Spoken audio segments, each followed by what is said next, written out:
Here's a hack on how to talk to people on the other side of the veil, or people who have passed from this earth plane, and how to have conversations with difficult people that you maybe couldn't really do face to face and you want to talk to them and be heard. Hi, my name is Tracy. If you don't know me, I lead my clients through past life regression, life in between life regression, and then we connect to their higher selves to get answers to every question they have about their lives. And sometimes my clients want to talk to other people on the other side. And sometimes they'll even connect to their pets. But how do you do this without being under hypnosis? Let me tell you. And disclaimer, you have to be pretty open-minded to do this one, so if it's not for you, no need to comment negatively, just move along. Okay, so the first thing you want to do is have your imagination ready to go. Then, in a quiet space, imagine a meeting room. I usually imagine just a really empty space, just a couple of chairs facing across from each other. Then what you're going to do is you're going to call that other person into that meeting room with you. It's a veil between us. It's not a brick wall. It's not a cement wall. It's not a black, impenetrable wall. There's just a veil between you and everyone else on the other side of that veil.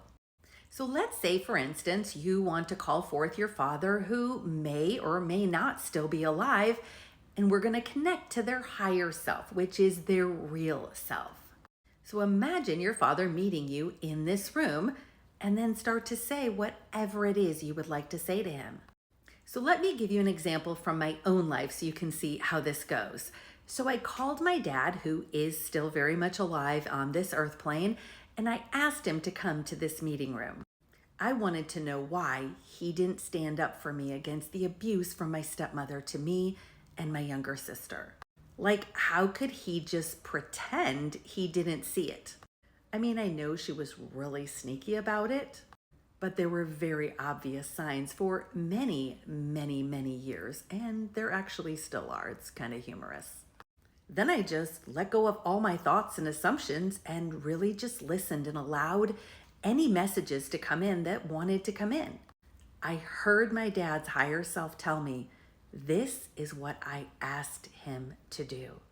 He said that my stepmom and I had karma we were trying to work out from another life, and he didn't want to take on this role, but I begged him to be my father and assured him that I would be totally fine if I had his love and support, that I would be able to make it through any kind of abuse she threw my way.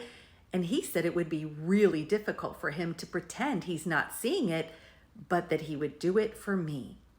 So he said, I only did it because you asked me to, and you specifically told me not to interfere. As you can imagine, this was not the answer I was expecting at all. So I knew I wasn't just making this up.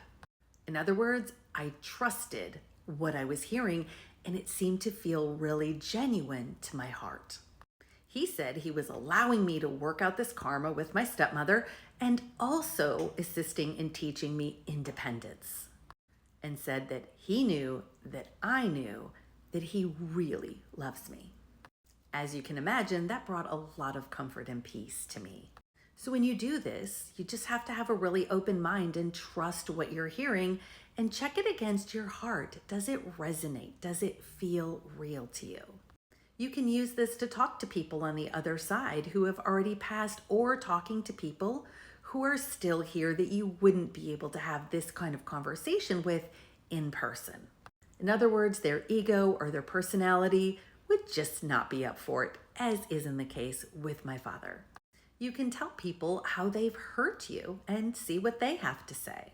I would warn against going and expecting an apology, because they may have done the very thing like you asked them to, just like my father did.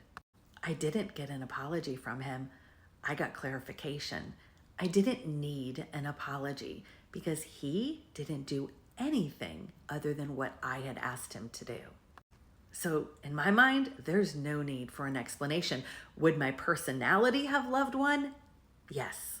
But did I need one? Did I deserve one? Absolutely not.